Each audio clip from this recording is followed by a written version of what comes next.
Thank you so much. We're again here for O-level history, and basically today we are going to look at the history of East Africa. In fact, the first ever topic to be taught in paper 1, and that is the rise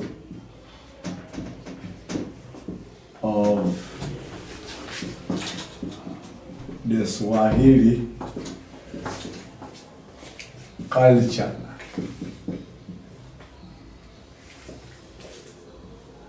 at the coast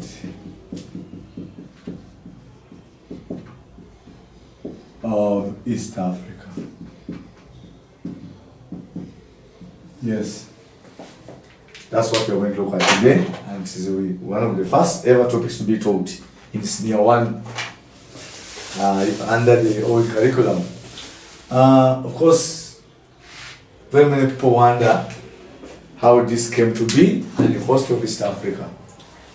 And of course, for those who have been following the coming of the Arabs at the coast of East Africa, are very much aware that it is from the coming of the Arabs at the coast of East Africa that the Swahili culture developed. So we shall begin by saying that originated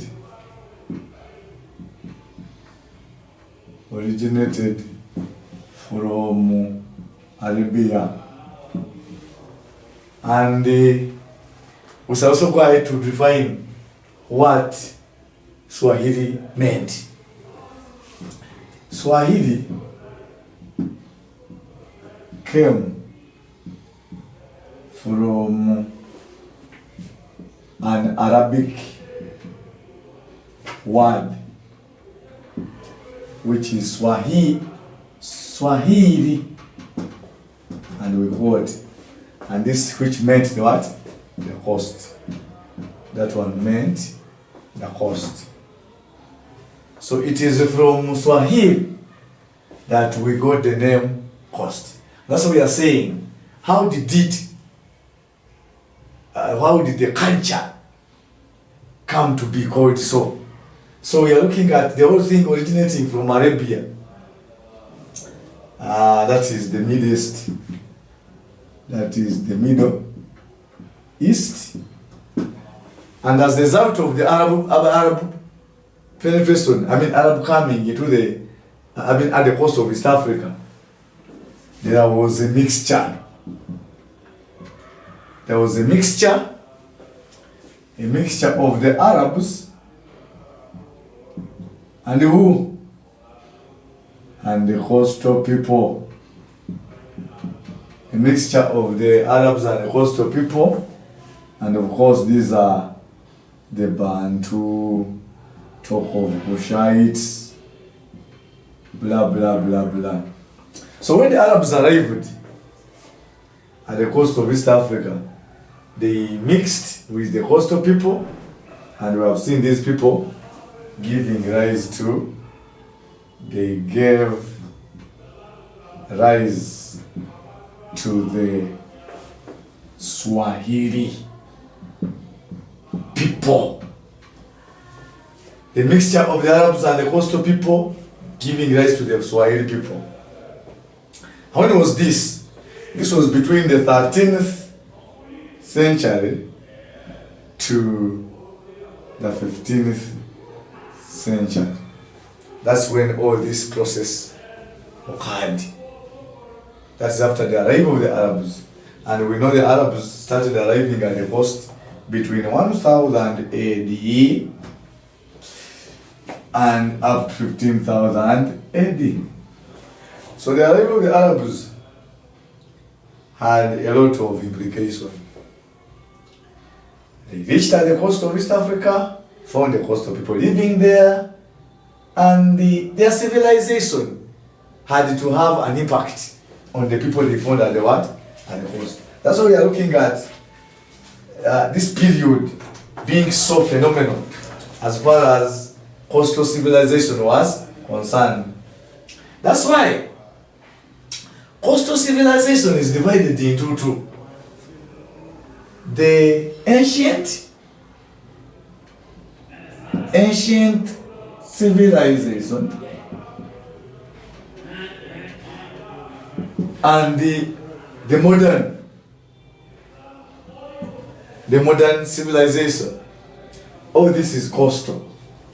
The ancient is the one that was before 1000 AD. That is the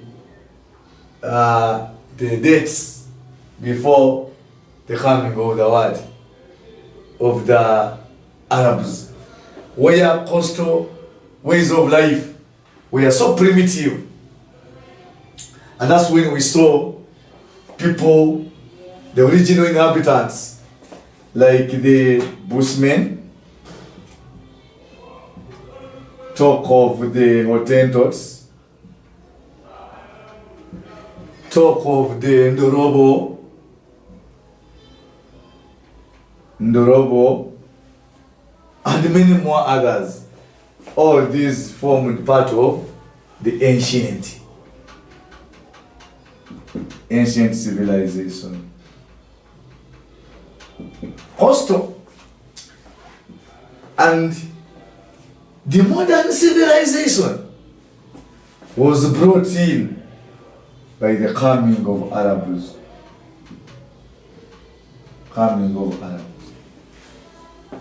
Why do we refer to it as modern? Because when we compare the ways of life of the ancient coastal people and the ways of life after the coming of the Arabs, we look at a very, very big difference.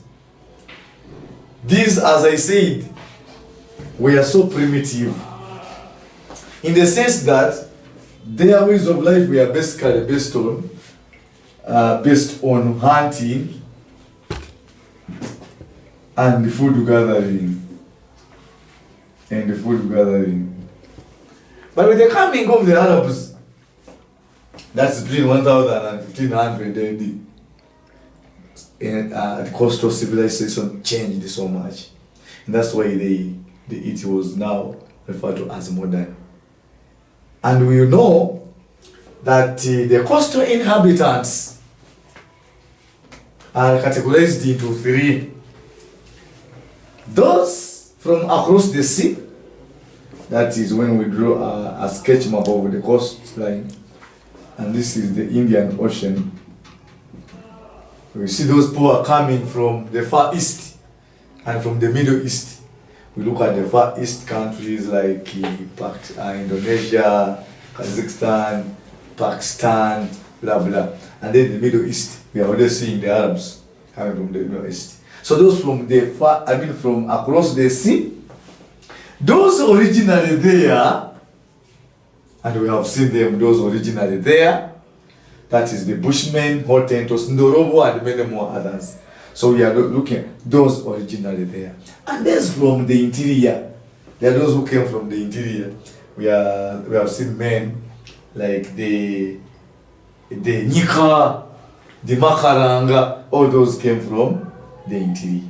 So it is from here that we now get a distinction between the earlier coastal inhabitants and those who came. So we have already seen that the civilization that was originally there was primitive, based on hunting and food gathering.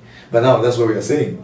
What did the coming of the Arabs have on the coastal civilization? That's why we are looking at the rise of the Swahili culture. With the coming of the Arabs and the coast of East Africa, mixing with those people they found there, a lot was changed. For example, we are now looking at the shift from the traditional ways of life, like the hunting and food gathering, into new other ways of life. So the coastal civilization was very much changed by the arrival of the Arabs. That's between 1000 and 1500 AD. And that's why we say gave rise to the Swahili people and Kiswahili language. With the coming of the Arabs, much as they were speaking Arabic, when they came, they mixed with the host of people. The language had to change into a new one, Kiswahili. So the language is Kiswahili, whereas the people that spoke the language were known as Swahili. So those who say, I'm speaking Swahili, they are wrong. It is, I'm speaking Kiswahili. Kiswahili is the language, whereas Swahili are the people who spoke it. But who were these people who spoke Swahili? Already we have realized that there was a mixture. And of course, the mixture is as a result of intermarriages. As a result of intermarriages between the coastal people and the newcomers, and of course for now the newcomers are the what? The Arabs. We get so that it gave rise to the Swahili people who spoke the what? The Swahili language. That's as a result of intermarriages. And as a result of intermarriages still, these people have formed what they called the Afro-Arab race. It gave rise to the Afro-Arab race. When we talk of Afro, this is more of African. And then Arab, of course, the people who came to influence the new changes. Afro-Arab in the sense that it was a combination of Africans and what? And Arabs. What were these people like?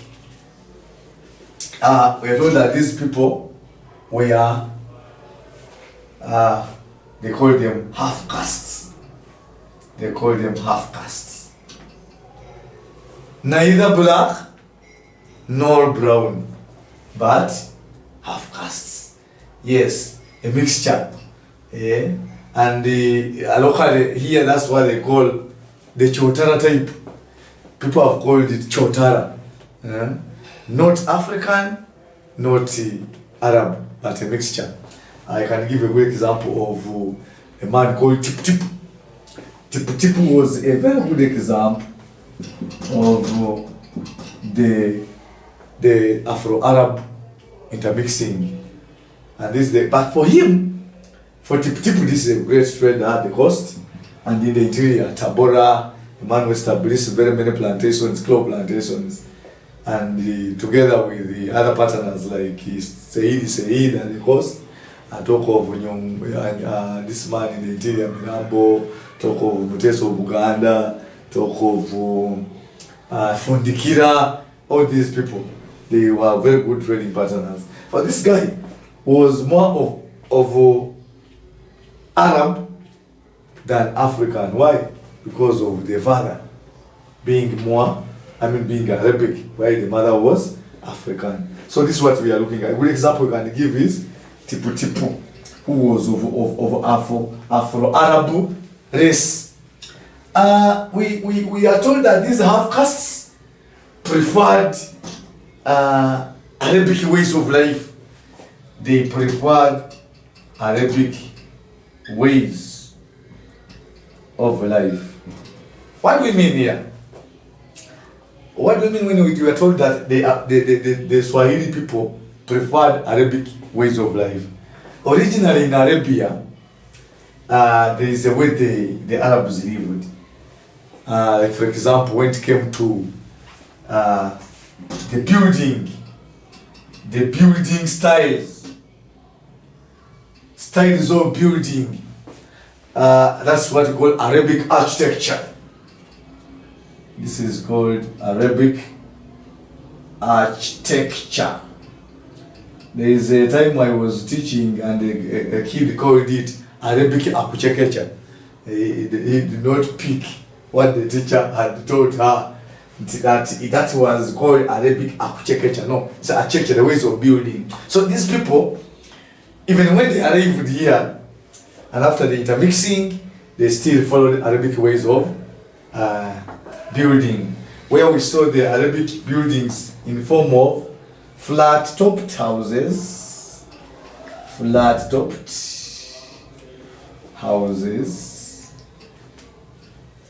made out of stones, made of stones and bricks, and at times they preferred dome-shaped structures. If you have been at these olden types of mosques, the common one is the old Kampala mosque. We find very many domes.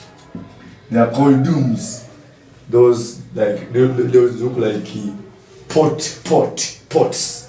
They are pot structures on top, while the roofs were flat, and of course made out of bricks and stones. That is what formed part of the Arabic architecture, which was originally in Arabia. So even when they came here, the same building styles continued.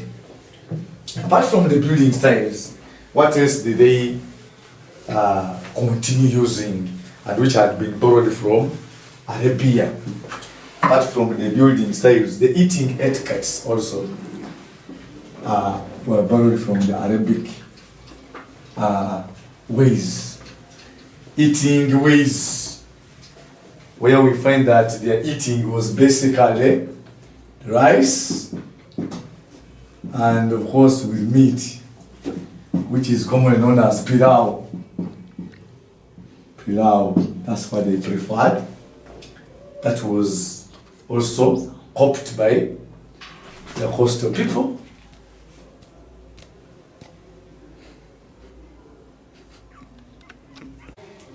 Okay, we are going to continue. Still looking at the rise of the Swahili culture at the coast of East Africa, and we have just seen how it influenced very many ways of life, and we had just looked at the eating etiquettes, where the eating was composed of rice and meat, which they refer to as pilau. And of course, ways of eating, or the eating styles. While eating their pilau, they always sat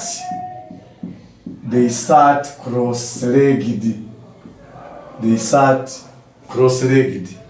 They preferred sitting on their legs like this.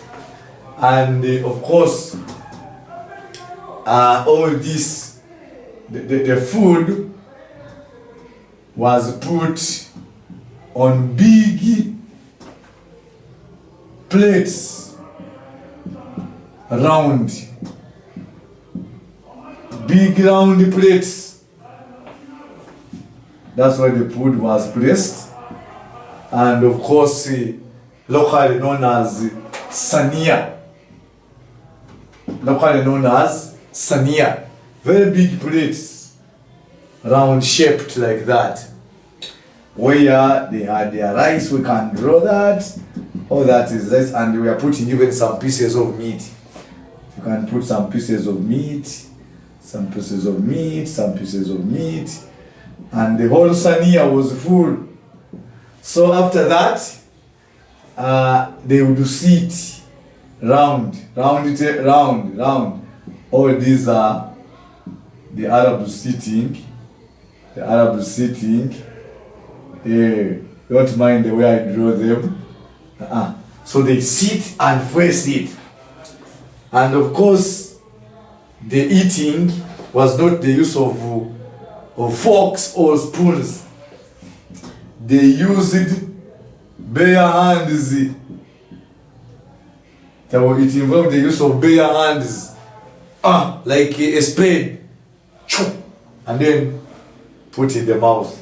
That's how they ate, and it was very interesting. By the way, there was a story, if I can still draw the plate. There was a story where after these people realized that the meat here was getting finished, and there was a lot of meat this side, they looked at a way of getting this meat to their what? To their side. And that's when they created the story that the earth moves in this direction, and the whole of this was brought this side, and they started consuming the meat which was there. You can imagine. Very interesting. So that was as far as the eating was concerned. And I already told you it was rice, meat, and a mixture of rice and meat, which we call it pilau. But other foods also were preferred. For example, vegetables. Vegetables were also preferred. Guavas. Talk of oranges. Talk of pineapples, but these ones were not very, they were rare.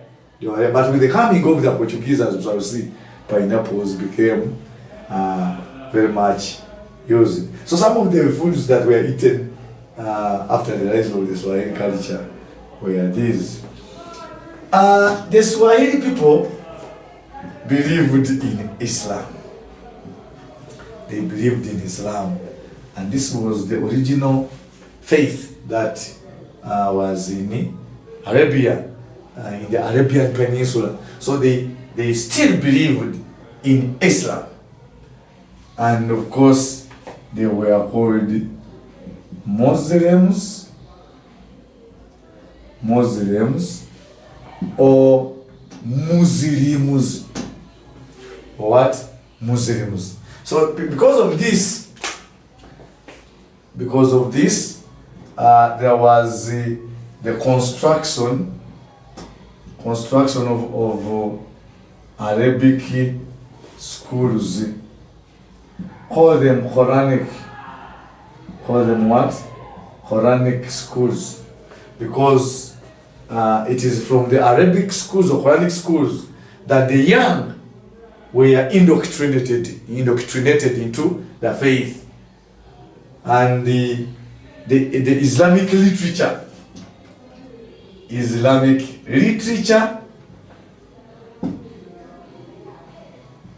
was very much emphasized in these schools, teaching of Islamic literature in the Quranic or Muslim. So because of this, many scholars,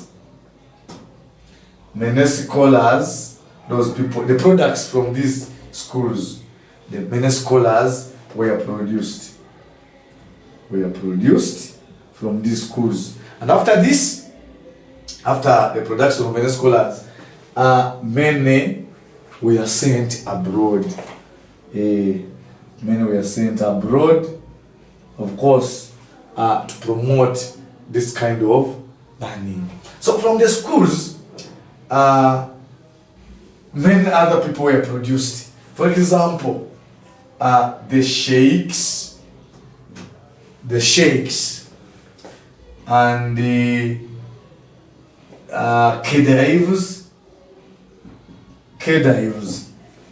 Khedivs. There was one man called Khediv Ismail. Sheikhs and the sultans. And these ones later came to be the leaders at the coast. Khedivs and sheikhs were more in instruction. So, from all this, Arabic therefore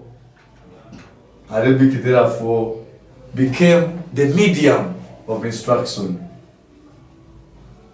In schools, for example, it was Arabic being used. And of course in worshiping centers, the mosques, by the way, the construction of schools came hand in hand with the construction of worshiping centers, the mosques. like the very many mosques that mushroomed at the coast when the Arabs came. Very many mosques, but the most important was in Kilwa. The most important town was in Kilwa. I mean, the most important mosque was in Kilwa, which came to be known as Hussein Kubila. That one. It was one of the biggest mosques that was seen around the coast of East Africa, and that was Kilwa Mosque, known as Hussein Kubila. So the construction of schools went hand in hand with the construction of the Muslim worshipping centers, which we have seen as the mosques. What else came with the rise of the Swahili culture? We realized that this Swahili also had a way of administering justice. In the administration of justice, how was the administration of justice done? And this is what we are going to see. Still, as a result of the rise of the Swahili culture, we look at the administration of justice. For example, we talk about how they solve that we can call it arbitration, justice, how they were there, courts of laws. Yes, they had courts of laws. And of course, like any other society, conflicts cannot be avoided. So, they established very good courts of laws. And it is from those laws that we see the Sharia law being emphasized. Emphasis was on the Sharia law. But now, what was this Sharia law? Very many people get confused when they look at the Sharia. They think this is a cloth. That's what I'm coming to explain, because we're also going to look at how they dressed. The Sharia was a law, a system of administration of justice, where it was very well managed by the Khedives and the Sheikhs. Those are the ones who emphasize the law. But the judges, the sheikhs, the sultan, and the rest emphasize the law. But the judges were known as qadis. The judges were known as qadis. And these are the ones that took over the administration of what? Of justice. And the system of justice administration was based on the Sharia. And of course, later we shall see when we look at the impact of the Swahili culture. How important was this Sharia? It brought about the improvement in the moral standards, because people now lived a moral life. For example, if a woman was caught in a sexual act with a man who is not has, the Sharia law would decide that woman be stoned to death.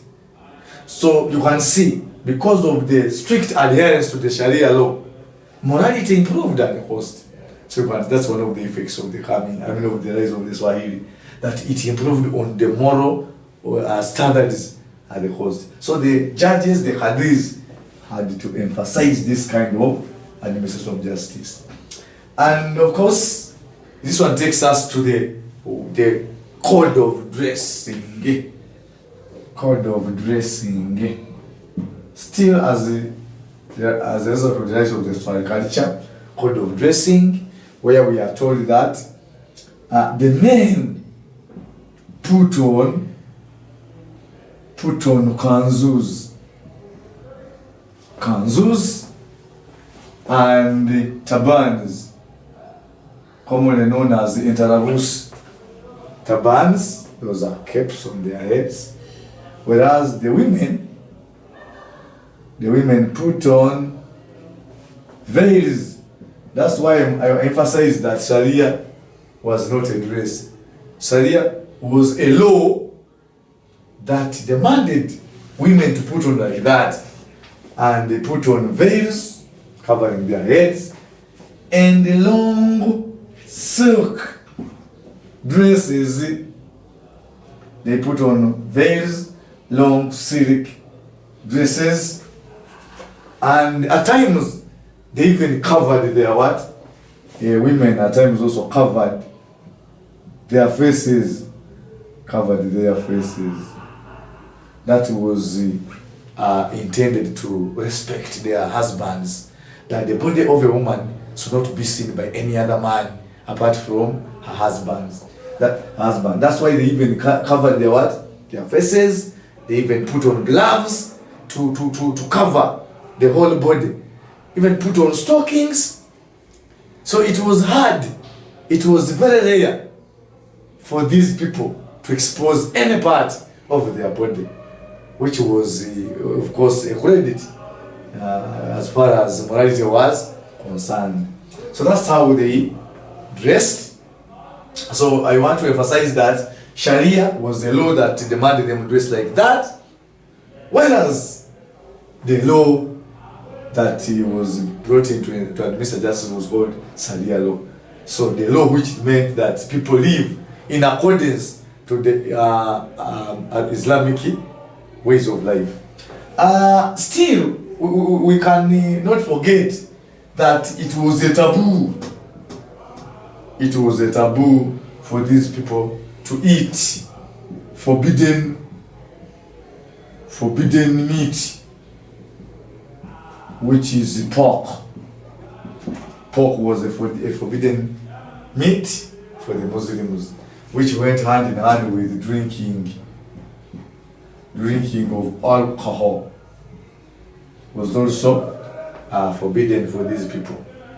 However, at times, because of the mixture with the original coastal inhabitants, it was also certain to find some of the people, especially in the south, in the north, which was very Islamic. In the south, some of the practices were not followed. Could find some people even trying to oppose these strict Islamic rules. So from all this we have seen, the coastal civilization very much influenced by the Swahili. But unfortunately, by the 15th century, which marked the arrival of Portuguese,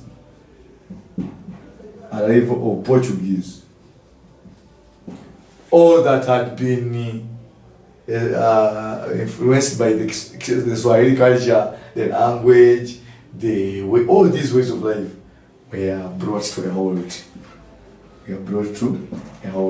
Because the Portuguese finally changed the coastal setup and introduced a new civilization, the Portuguese.